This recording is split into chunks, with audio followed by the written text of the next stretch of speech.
ನಾನಾ ಭಕ್ತಿ ವೈರಾಗ್ಯ ಯೂಟ್ಯೂಬ್ ಚಾನೆಲ್ಗೆ ತಮ್ಮೆಲ್ಲರಿಗೂ ಆತ್ಮೀಯವಾದ ಸ್ವಾಗತ.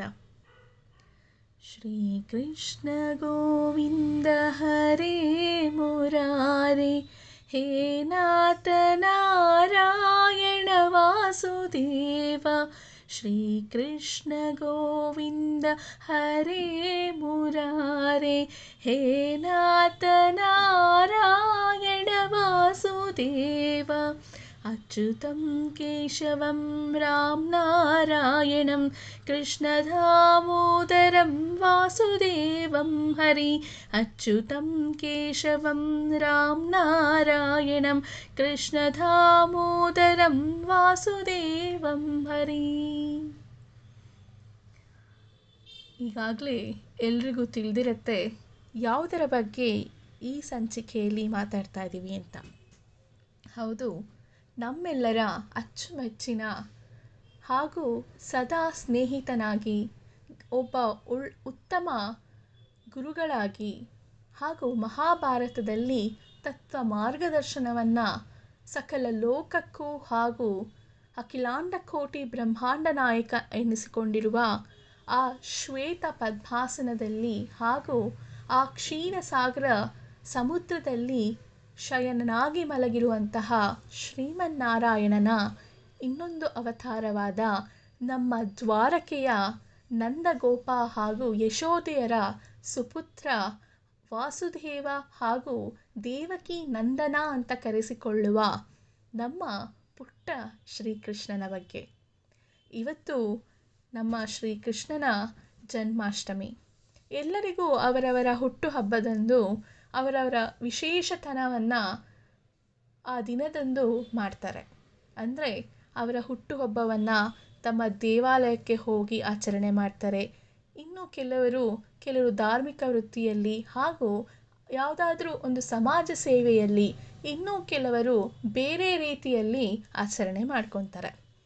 ಅದೇ ರೀತಿ ನಮ್ಮ ಅಖಿಲಾಂಡ ಕೋಟಿ ಬ್ರಹ್ಮಾಂಡ ನಾಯಕ ಈ ದ್ವಾಪರ ಯುಗದ ನೇತೃತ್ವವನ್ನು ತೆಗೆದುಕೊಂಡಿರುವಂತಹ ಶ್ರೀಮನ್ನಾರಾಯಣನ ಒಂದು ಬಹುಮುಖ್ಯವಾದ, ಎಲ್ಲರಿಗೂ ದುಃಖದಲ್ಲಿದ್ದಾಗ ಸಂತಾಪವನ್ನು ಸೂಚಿಸುವಂತಹ ಕೃಷ್ಣ ಎಂಬ ಪದದಲ್ಲಿ ಆನಂದವನ್ನು, ಮೊಗವನ್ನು ಕೊಡುವಂತಹ ಸುರೂಪಿಯಾದ ಹಾಗೂ ಸುಮಧುರ ಆ ಒಂದು ಕೂದಲಿನ ಸ್ವಭಾವವುಳ್ಳ ನಮ್ಮ ಎಲ್ಲರ ಅಚ್ಚುಮೆಚ್ಚಿನ ನೀಲಮೇಘ ಶ್ಯಾಮನಾಗಿ ನಮ್ಮ ಕೃಷ್ಣನ ಜನ್ಮಾಷ್ಟಮಿಯ ಬಗ್ಗೆ ತಿಳ್ಕೊಳ್ಳೋಣ. ಇವತ್ತು ನಮ್ಮ ಕೃಷ್ಣ ಜನ್ಮಾಷ್ಟಮಿ ಹಾಗೂ ಶ್ರಾವಣ ಮಾಸದ ಕೃಷ್ಣ ಪಕ್ಷದ 8ನೆಯ ದಿನ ಅಷ್ಟಮಿಯಂದು ಈ ನಮ್ಮ ಮುದ್ದು ಕೃಷ್ಣ ದೇವಕಿ ಹಾಗೂ ವಸುದೇವರಿಗೆ ಜನನವಾಗತ್ತೆ. ಎಲ್ಲರಿಗೂ ಗೊತ್ತು ಶ್ರೀಕೃಷ್ಣನ ಜನನ ಯಾಕೆ ಅತ್ಯಗತ್ಯ ಅಂತ. ಮಥುರಾ ಪಟ್ಟಣದಲ್ಲಿ ಉಗ್ರಸೇನ ಎಂಬ ಮಹಾರಾಜ ಇರ್ತಾನೆ. ಆ ಉಗ್ರಸೇನನ ಮಗನೇ ಕಂಸ. ತನ್ನ ತಂದೆಯನ್ನು ಲೆಕ್ಕಿಸದೆ ನಾನೇ ರಾಜ್ಯಭಾರವನ್ನು ಮಾಡಬೇಕು ಅಂತ ಹಠದಿಂದ ತನ್ನ ತಂದೆಯನ್ನು ಮೂಲೆಗುಂಪನ್ನಾಗಿ ಮಾಡಿ ಅವನನ್ನು ಸೆರೆಮನೆಯಲ್ಲಿ ಇಟ್ಟಂತಹ ಕಡು ಕೋಪಿ ರಾಕ್ಷಸನಾಗಿರುವಂಥವನೇ ಕಂಸ. ಆ ಕಂಸನಿಗೆ ಮುದ್ದು ತಂಗಿಯಾಗಿ ದೇವಕಿ ಇರ್ತಾಳೆ. ತಂಗಿ ಅಂದರೆ ಅಷ್ಟೇ ಪ್ರೀತಿ, ಅಷ್ಟೇ ಒಂದು ಕಾಳಜಿಯುಕ್ತವಾದ ಅಣ್ಣನ ಜವಾಬ್ದಾರಿಯನ್ನು ನಿರ್ವಹಣೆ ಮಾಡ್ತಿರ್ತಾನೆ. ಅದೇ ಸಮಯದಲ್ಲಿ ತನ್ನ ಸ್ನೇಹಿತನಾದ ವಸುದೇವನಿಗೆ ತನ್ನ ತಂಗಿಯನ್ನು ಕೊಟ್ಟು ವಿವಾಹವನ್ನು ಮಾಡ್ತಾನೆ. ವಿವಾಹವನ್ನು ಮಾಡಿ ಗಂಡನ ಮನೆಗೆ ಕಳುಹಿಸಿಕೊಡುವಂತಹ ಸಂದರ್ಭದಲ್ಲಿ ಒಂದು ಅಶರೀರವಾಣಿ ಆಗತ್ತೆ. ಆ ಅಶರೀರವಾಣಿ ಏನು ಹೇಳತ್ತೆ ಅಂತ ಹೇಳಿದ್ರೆ, ನಿನ್ನ ತಂಗಿಯಲ್ಲಿ ಹೊಟ್ಟೆಯ ಗರ್ಭದಲ್ಲಿ ಅವತರಿಸುವ 8ನೇ ಮಗು ನಿನ್ನ ಪ್ರಾಣವನ್ನು ಕೊಂಡೊಯ್ಯುತ್ತದೆ. ನಿನ್ನ ಪಾಪದ ಕುಂಡವು ಅಲ್ಲಿವರೆಗೂ ತುಂಬಿ ತುಳುಕಲಿ ಅಂತ ಹೇಳಿ ಆ ಅಶರೀರವಾಣಿ ಹೇಳಿ ಹೋಗ್ಬಿಡತ್ತೆ. ಇದರಿಂದ ಕೋಪಗೊಂಡ ಕಂಸ ತನ್ನ ತಂಗಿಯನ್ನು ಗಂಡನ ಮನೆಗೆ ಕಳಿಸದೆ ಆ ಇಬ್ಬರನ್ನು, ಅಂದರೆ ದೇವಕಿ ಮತ್ತು ವಸುದೇವರನ್ನು ಸೆರೆಮನೆಯಲ್ಲಿ ಬಂಧಿಸ್ಬಿಡ್ತಾನೆ. ಅವರಿಗೆ 8ನೇ ಮಗು ಆಗುವುದನ್ನೇ ಕಾಯ್ತಾ ಇರ್ತಾನೆ. ಅವರಿಗೆ ಪ್ರತಿಯೊಂದು ಮಗು ಹುಟ್ಟಿದಾಗಲೂ ಆ ನಿರ್ಭರವಾಗಿ ಆ ಮಕ್ಕಳನ್ನು ಕೊಂದ್ಕೊಳ್ತಾ ಬರ್ತಾನೆ. ನಂತರ 8ನೇ ಮಗುವಿನ ಒಂದು ಆಗಮನದ ನಿರೀಕ್ಷೆಯಲ್ಲಿರ್ತಾರೆ. ಅದೇ ಶ್ರಾವಣ ಮಾಸದ ಕೃಷ್ಣ ಪಕ್ಷದ 8ನೆಯ ದಿನವೇ ಅಷ್ಟಮಿಯಂದು ನಮ್ಮ ನೀಲಮೇಘಶ್ಯಾಮನಾದ ಕೃಷ್ಣನು ಅವತರಿಸುತ್ತಾನೆ. ಅವನು ತುಂಬ ತೇಜೋಮಯವಾಗಿರುವಂತಹ ಮಗು, ತುಂಬ ಪ್ರಕಾಶಮಾನವಾಗಿರುವಂತಹ ಮಗು ಹುಟ್ಟುತ್ತೆ. ಅವನು ಹುಟ್ಟುವ ಸಂದರ್ಭದಲ್ಲಿ ಎಲ್ಲ ಅರಮನೆಯಲ್ಲಿದ್ದಂತಹ ಸೈನಿಕರೆಲ್ಲರೂ ಮೂರ್ಛೆ ಹೋಗಿರ್ತಾರೆ. ಧಾರಾಕಾರ ಮಳೆ, ಕುಂಭಕುದ್ರೋಣ ಮಳೆ ಉಂಟಾಗಿರುತ್ತೆ. ಆ ಮಳೆಯಲ್ಲೂ ಸಹ ಆ ದೇವಕಿ ಮತ್ತು ವಸುದೇವರಿಗೆ ಆ ಮಗು ಹೇಳುತ್ತೆ, ನನ್ನನ್ನು ತೆಗೆದುಕೊಂಡು ಹೋಗಿ ನಂದಗೋಪ ಮತ್ತು ಯಶೋದೆಯಲ್ಲಿ ನನ್ನನ್ನು ತಲುಪಿಸಿ, ಅಲ್ಲಿರುವಂತಹ ಮಗುವನ್ನು ಇಲ್ಲಿಗೆ ತೆಗೆದುಕೊಂಬನ್ನಿ ಅಂತ ಹೇಳ್ತಾನೆ ಕೃಷ್ಣ. ಆ ಹೇಳಿದ ತಕ್ಷಣ ಆ ವಸುದೇವರಿಗೆ ಮತ್ತು ದೇವಕಿಗೆ ತಮ್ಮ ಮಗುವಿನ ರಕ್ಷಣೆ ಬಹಳ ಮುಖ್ಯವಾಗಿರುತ್ತೆ. ಹೇಗಾದರೂ ಮಾಡಿ ಅಣ್ಣನಿಂದ ಈ ಮಗುವನ್ನು ರಕ್ಷಣೆ ಮಾಡಬೇಕಂದ್ರೆ ನಾವು ಈ ಮುದ್ದು ಮಗುವನ್ನು, ತೇಜೋಮಯವಾಗಿರುವಂತಹ ಮಗುವನ್ನು ನಾವು ಕರ್ಕೊಂಡು ಹೋಗಿ ಕೊಡಲೇಬೇಕಾಗಿದೆ ನಂದಗೋಪ ಮತ್ತು ಯಶೋದೆಯರ ಹತ್ರ ಅಂತ ಬಹಳ ದುಃಖದಿಂದ ಆ ಮಗುವನ್ನು ಒಂದು ಬುಟ್ಟಿಯಲ್ಲಿ ಎತ್ತಿಕೊಂಡು ವಸುದೇವರು ತನ್ನ ತಲೆಯ ಮೇಲೆ ಇಟ್ಕೊಂಡು ಹೋಗ್ತಾರೆ. ಎಲ್ಲ ಸೈನಿಕರೆಲ್ಲ ನಿದ್ರಾ ವ್ಯವಸ್ಥೆಗೆ ಹೋಗಿರ್ತಾರೆ. ಯಮುನಾ ನದಿ ದಾಟಿ ಹೋಗಬೇಕಾಗಿರುತ್ತೆ. ಆ ಯಮುನಾ ನದಿಯಲ್ಲಿ ತುಂಬ ಮಳೆ ಇದ್ದಿದ್ದರಿಂದ ನೀರಿನ ರಭಸ ಜಾಸ್ತಿ ಇರುತ್ತೆ. ಆಗ ತನ್ನ ಪುಟ್ಟ ಆ ನೀಲಮೇಘ ಶ್ಯಾಮನಾದ ಕೃಷ್ಣನು ಆ ಬುಟ್ಟಿಯೊಳಗಡೆ ಮಲಗಿ, ವಸುದೇವರು ಆ ಬುಟ್ಟಿಯನ್ನು ತಲೆಯ ಮೇಲೆ ಎತ್ತಿಕೊಂಡು ಯಮುನಾ ನದಿಯನ್ನು ದಾಟ್ತಾ ಇರ್ತಾರೆ. ದಾಟುವ ಸಂದರ್ಭದಲ್ಲಿ ಅವರಿಗೆ ತುಂಬ ಕಷ್ಟವಾಗುತ್ತೆ ನಡೀಲಿಕ್ಕೆ. ವಸುದೇವರ ಮೂಗಿನವರೆಗೂ ಆ ನೀರಿನ ರಭಸ ತಲುಪಿಬಿಡುತ್ತೆ. ಆಗ ಕೃಷ್ಣನು ತನ್ನ ಪಾದಗಳಿಂದ ಯಮುನಾ ನದಿಯನ್ನು ಸ್ಪರ್ಶಿಸಿ ಯಮುನಾ ನದಿಯಲ್ಲಿ 2 ವಿಭಜನೆಯಾಗಿ ಮಾಡ್ತಾರೆ. ಆಗ ನೀರಿನ ರಭಸ ಫುಲ್ಲು ತುಂಬಾ ಕಡಿಮೆಯಾಗಿ ನಿರಾಳವಾಗಿ ನಡೆದುಕೊಂಡು ಹೋಗುವಂತಹ ಒಂದು ವ್ಯವಸ್ಥೆಯನ್ನು ಮಾಡಿಕೊಡ್ತಾನೆ ಭಗವಂತ. ನಂತರ ಆ ಮಳೆಯಲ್ಲಿ ಕೃಷ್ಣ ನೆನೀತಾ ಇರೋದನ್ನು ನೋಡಿ ತನ್ನ ಹಾಸಿಗೆ ಆಗಿ ಇದ್ದಂತಹ ಆದಿಶೇಷನೇ ಬಂದು ಛತ್ರಿಯ ರೂಪದಲ್ಲಿ ಅವತರಿಸಿ ಶ್ರೀಕೃಷ್ಣನಿಗೆ ಕೊಡೆಯಾಗ್ತಾನೆ. ಹೀಗೆ ಮಥುರಾ ಪಟ್ಟಣವನ್ನು ದಾಟಿ ಯಶೋದೆ ಹಾಗೂ ನಂದಗೋಪರ ಒಂದು ಬಳಿಗೆ ಬರ್ತಾರೆ.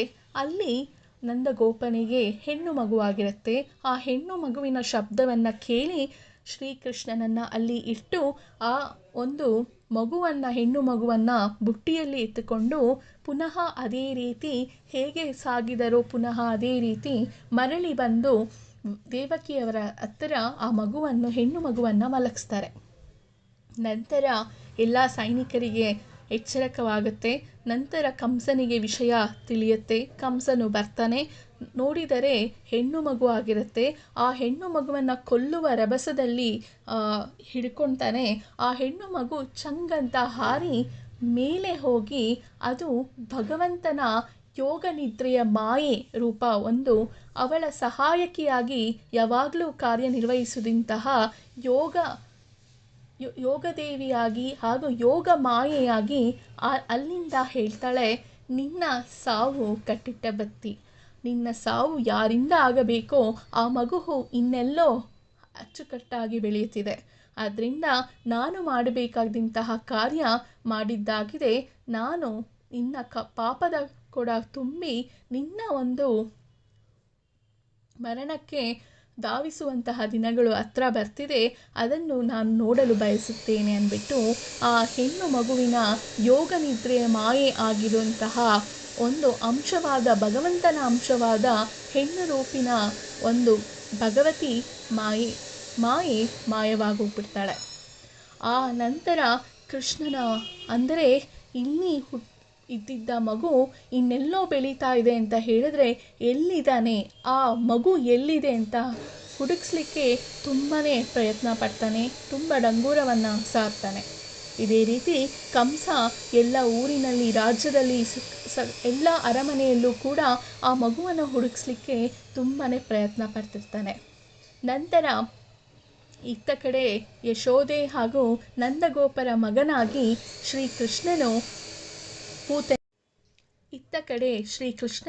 ಪೂತನಿ ಷಟಕಾಸುರ ಕಾಳಿಂಗ ಮರ್ದನದೊಂದಿಗೆ ವಿಶೇಷವಾಗಿ ಎಲ್ಲ ತಮ್ಮ ಬಾಲ್ಯವನ್ನು ನಂದಗೋಪುರದಲ್ಲಿ ಹಾಗೂ ನಂದಗೋಪನ ಮತ್ತು ಯಶೋದೆಯರಿಗೆ ಬಾಲ್ಯವನ್ನು ತೋರಿಸುತ್ತಾ ಹಾಗೂ ನಂದಗೋಕುಲದಲ್ಲಿ ಎಲ್ಲ ಸತಿಯರ ಒಡನೆ ಒಂದು ಸಖನಾಗಿ ಅವನು ವಿಜೃಂಭಣೆಯಿಂದ ಅವನ ಬಾಲ್ಯವು ಬೆಳೆಯುತ್ತೆ.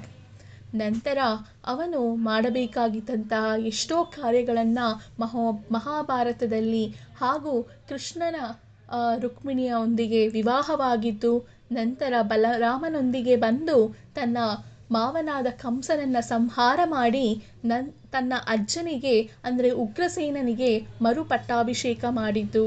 ಅದೇ ರೀತಿ ಅರ್ಜುನನಿಗೆ ಮಹಾಭಾರತದ ಯುದ್ಧದ ಸಮಯದಲ್ಲಿ ತನ್ನ ವಿಶ್ವರೂಪ ದರ್ಶನವನ್ನು ತೋರಿಸಿ ಯಾವ ಕೆಲಸವನ್ನು ಎಲ್ಲಿ ಮಾಡಬೇಕು, ಹೇಗೆ ನಡಿಬೇಕು, ಯಾರು ಧರ್ಮಕ್ಕಾಗಿ ದುಡಿತಾರೋ ಅಥವಾ ಯಾವುದು ಧರ್ಮಕ್ಕೆ ನಾವು ಸರಿ ಅನುಗುಣವಾಗಿ ಬದುಕುತ್ತೇವೋ ಅಂತಹ ಕಾರ್ಯಗಳನ್ನು ಎಂದಿಗೂ ನಿಲ್ಲಿಸದೆ ಯಾರೇ ಇದ್ದರೂ ಕೂಡ ಅದಕ್ಕೆ ಶಿಕ್ಷೆಯನ್ನು ಆಗಿ ಮುಂದೆ ನುಗ್ಗಬೇಕು ಎಂಬಂತಹ ಪಾಠವನ್ನು ಪ್ರತಿಯೊಬ್ಬರಿಗೂ ಪಾಠದಂತೆ ಹೇಳಿ ಆ ಭಗವದ್ಗೀತೆಯಲ್ಲಿ 18 ಶ್ಲೋಕಗಳಲ್ಲಿ ಉನ್ನತವಾದ ಮಾರ್ಗದರ್ಶನವನ್ನು ಮಾಡಿ ಪ್ರತಿಯೊಂದು ಜೀವಿಗೂ ತಮ್ಮ ಜೀವನದಲ್ಲಿ ಯಾವುದನ್ನು ಅಳವಡಿಸ್ಕೋಬೇಕು ಎಂಬುದನ್ನು ಬಹಳ ಸುಸಂದರ್ಭವಾಗಿ ತಿಳಿಸಿಕೊಟ್ಟಂತಹ ಮಹಾನುಭಾವನೆ ಶ್ರೀಕೃಷ್ಣ.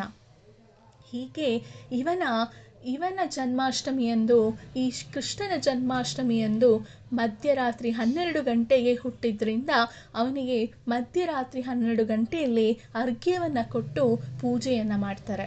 ಅಂದರೆ ಉಂಡೆಗಳನ್ನು ಬೆಣ್ಣೆಯನ್ನು ಕೃಷ್ಣನಿಗೆ ತುಳಸಿ ಅಂದರೆ ಬಹಳ ಪ್ರಿಯಕರ. ಆದ್ದರಿಂದ ತುಳಸಿ ಮಾಲೆಯಿಂದ ಹಾಗೂ ಕೃಷ್ಣನಿಗೆ ಬೇಕಾಗಿರುವಂತಹ ಮೊಸರು, ಬೆಣ್ಣೆ ಹಾಗೂ ಉಂಡೆಗಳನ್ನು ಮಾಡಿ ಎಷ್ಟೋ ಒಂದು ಪದಾರ್ಥಗಳನ್ನು ಭಕ್ಷ್ಯಗಳನ್ನು ಮಾಡಿ ಉಪವಾಸ ಸಂಪೂರ್ಣ ದಿನದಂದು ಇದ್ದು ಅರ್ಘ್ಯವನ್ನು ಕೊಟ್ಟು ಶ್ರೀಕೃಷ್ಣನಿಗೆ ಪೂಜೆಯನ್ನು ಮಾಡಿದರೆ 2 ಯುಗಗಳಿಗೆ ಆಗುವಂತಹ ಏಕಾದಶಿ ಏನು ಮಾಡ್ತೀವೋ ಅಂತಹ ಪರಿಪೂರ್ಣ ಫಲ ಈ ಒಂದು ಕೃಷ್ಣ ಜನ್ಮಾಷ್ಟಮಿಯಂದು ಮಾಡಿದರೆ ತುಂಬಾ ಒಳ್ಳೆಯದು ಅಂತ ಹೇಳ್ತಾರೆ. ಇದನ್ನು ಭವಿಷ್ಯೋತ್ತರ ಪುರಾಣದಲ್ಲೂ ಉಲ್ಲೇಖವಾಗಿದೆ. ಅದೇ ರೀತಿ ಈ ಅರ್ಘ್ಯವನ್ನು ಕೊಡೋದು ಅಂದರೆ ಶಂಕುವಿನಿಂದ ಕೃಷ್ಣನಿಗೆ ಒಂದು ಕೃಷ್ಣಾರ್ಪಣ ಮಸ್ತು ಅಂತ ನಾವು ಏನೇ ಒಂದು ಕೆಲಸವನ್ನು ಮಾಡಿದಾಗ ಒಂದು ಕೃಷ್ಣಾರ್ಪಣ ಮಸ್ತು ಅಂತ ಹೇಳ್ತೀವೋ ಅದೇ ರೀತಿ ಶಂಕುವಿನಿಂದ ಅರ್ಘ್ಯವನ್ನು ಕೊಟ್ಟರೆ ಆ ಭೂಮಂಡಲದ ದಾನವನ್ನು ನಾವು ಭೂಮಿಯ ದಾನವನ್ನು ಮಾಡಿದಂತಹ ಶ್ರೇಷ್ಠ ಫಲವನ್ನು ಹೊಂದ್ತೀವಿ ಅಂತ ಭವಿಷ್ಯೋತ್ತರ ಪುರಾಣದಲ್ಲಿ ಉಲ್ಲೇಖವಾಗಿದೆ. ಹಾಗೆ ಎಷ್ಟೋ ದಂಪತಿಗಳೇ ಮಕ್ಕಳಾಗದೇ ಇದ್ದರೂ ಅದರಲ್ಲೂ ಗಂಡು ಮಕ್ಕಳು ಎಂದು ನಿರೀಕ್ಷಿಸುವವರಲ್ಲಿ ಇಂತಹ ಕೃಷ್ಣ ಜನ್ಮಾಷ್ಟಮಿಯನ್ನು ಮಾಡಿದರೆ ತುಂಬ ಸುರದ್ರೂಪಿಯಾದ ಹಾಗೂ ಅದೇ ರೀತಿ ಲೋಕವನ್ನು ಉದ್ಧಾರ ಮಾಡುವಂತಹ ಮಕ್ಕಳು ಹುಟ್ಟುತ್ತಾರೆ ಎಂಬ ಒಂದು ನಿಯಮವಿದೆ. ಆದ್ದರಿಂದ ಶ್ರೀಕೃಷ್ಣನ ಒಂದು ಅಷ್ಟಮಿಯ ದಿನ ಅಂದರೆ 8ನೇ ಮಗುವಿನ 8ನೇ ದಿನದ ಒಂದು ಅದ್ಭುತವಾದ ಚರಿತ್ರೆ ಶ್ರೀಕೃಷ್ಣ ಜನ್ಮಾಷ್ಟಮಿಯಂದು ನಮಗೆಲ್ಲರಿಗೂ ಸಖನಾಗಿ ಒಬ್ಬ ಪ್ರಿಯಕರನಾಗಿ ಹಾಗೂ ಎಷ್ಟೋ ಜನ ಶ್ರೀಕೃಷ್ಣನನ್ನು ಆರಾಧಿಸುತ್ತಾ ಪ್ರೀತಿಸುತ್ತಿರ್ತಾರೆ. ಅದು ತಪ್ಪು ಅಂತ ಹೇಳೋಕ್ಕೆ ಆಗಲ್ಲ. ಅಂದರೆ ಶ್ರೀಕೃಷ್ಣ 16,000 ಹೆಂಡತಿಯರನ್ನು ಮದುವೆ ಮಾಡಿಕೊಂಡ, ಹೆಂಡತಿಯರಿದ್ದಾರೆ, ಹೆಣ್ಣು ಮಕ್ಕಳನ್ನು ಮದುವೆ ಮಾಡಿಕೊಂಡ ಎಂಬ ಎಷ್ಟೋ ಜನಕ್ಕೆ ತಿಳಿಯದೆ ಅಪವಾದ ಮಾಡ್ತಾರೆ. ಆದರೆ ಯಾಕೆ ಆ 16,000 ಹೆಣ್ಣು ಮಕ್ಕಳನ್ನು ಕೈ ಹಿಡಿದ ಅಂತ ಹೇಳಿದ್ರೆ ನರಕಾಸುರ ಆ ಹೆಣ್ಣು ಮಕ್ಕಳನ್ನು ಬಂಧಿಸಿ ಇಟ್ಟಿರ್ತಾರೆ. ಈ ರೀತಿ ಬಂಧಿಸಿ ಇಟ್ಟಾಗ ಎಲ್ಲ ಹೆಣ್ಣು ಮಕ್ಕಳನ್ನು ಕಾರಾಗೃಹದಿಂದ ಆಚೆಗೆ ಕರೆದುಕೊಂಡು ಬಂದಂತಹ ಬೆಳಕಿನ ಹಬ್ಬವೇ ದೀಪಾವಳಿ ಹಬ್ಬ. ಆಗ ಕೃಷ್ಣನು ಹೆಣ್ಣು ಮಕ್ಕಳಿಗೆಲ್ಲ ಬೆಳಕಾಗ್ತಾನೆ. ಹೇಗೆ ಅಂದರೆ ಆ ಹೆಣ್ಣು ಮಕ್ಕಳು ಸಮಾಜದಲ್ಲಿ ಮಾತನಾಡುವಂತಹ ನಿಂದಿಸುವಂತಹ ಪದಗಳಿಂದ ತವರು ಮನೆಗೆ ಹೋಗಲಾಗದೆ ಪುನಃ ಎಲ್ಲಿಗೆ ನಮ್ಮನ್ನು ಜೀವನ ಎಲ್ಲಿಗೆ ಹೋಗ್ಬೋದು ಅಂತ ಕೇಳಿದಾಗ ಕೃಷ್ಣನ ಹತ್ರ ಹೇಳ್ಕೊಂಡಾಗ ಆ ಸಖಿಯರನ್ನೆಲ್ಲ 16,000 ಹೆಣ್ಣು ಮಕ್ಕಳಿಗೂ ಬೆಳಕಾಗ್ತಾನೆ. ಇದರ ಹಿಂದೆ ಒಂದು ರಹಸ್ಯವಿದೆ. ಇದನ್ನು ಪೂರ್ಣಪ್ರಬದ್ಧವಾಗಿ ಎಲ್ಲರೂ ತಿಳ್ಕೊಳ್ಳೇಬೇಕು. ಯಾಕಂದರೆ ಕೃಷ್ಣನೇ ಅಖಿಲಾಂಡ ಕೋಟಿ ಬ್ರಹ್ಮಾಂಡ ನಾಯಕ. ಅವರು ಏನು ಮಾರ್ಗದರ್ಶನ ಮಾಡ್ತಾರೋ, ದೊಡ್ಡವರು ಹೇಗೆ ನಡೀತಾರೋ ಚಿಕ್ಕವರು ಹಾಗೆ ನಡೀತಾರೆ. ಆದ್ದರಿಂದ ಅವನೇ ಹಾಗೆ ಮಾಡ್ಕೊಂಡಿದ್ದಾನೆ ಮದುವೆ ಅಂತ ಹೇಳಿ ಎಷ್ಟೋ ಜನ ಅಪಹಾಸ್ಯ ಮಾಡ್ತಾರೆ. ಆದರೆ ಯಾಕೆ ಆಗಿದ್ದಾನೆ, ಅದರ ಹಿಂದೆ ಇರುವಂತಹ ರಹಸ್ಯವೇನು ಎಲ್ಲರಿಗೂ ಗೊತ್ತು. ಅದನ್ನು ತಿಳ್ಕೊಂಡು ಮಾತಾಡಬೇಕು. ಈ ರೀತಿಯಾಗಿ ಮುಂದೆ ಯಾವಾಗಾದರೂ ಶ್ರೀಕೃಷ್ಣನ ಚರಿತ್ರೆಯನ್ನು ಬಹಳ ವಿಸ್ತಾರವಾಗಿ ಹೇಳುವ ಸಂದರ್ಭದಲ್ಲಿ ಆ ರಹಸ್ಯವನ್ನು ತಿಳ್ಕೊಳ್ಳೋಣ.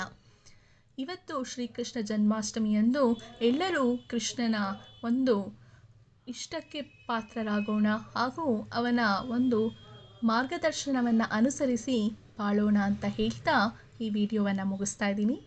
ಮುಂದಿನ ವಿಡಿಯೋದಲ್ಲಿ ಸಿಗ್ತೀನಿ. ಅಲ್ಲಿವರೆಗೂ ನಮಸ್ಕಾರ.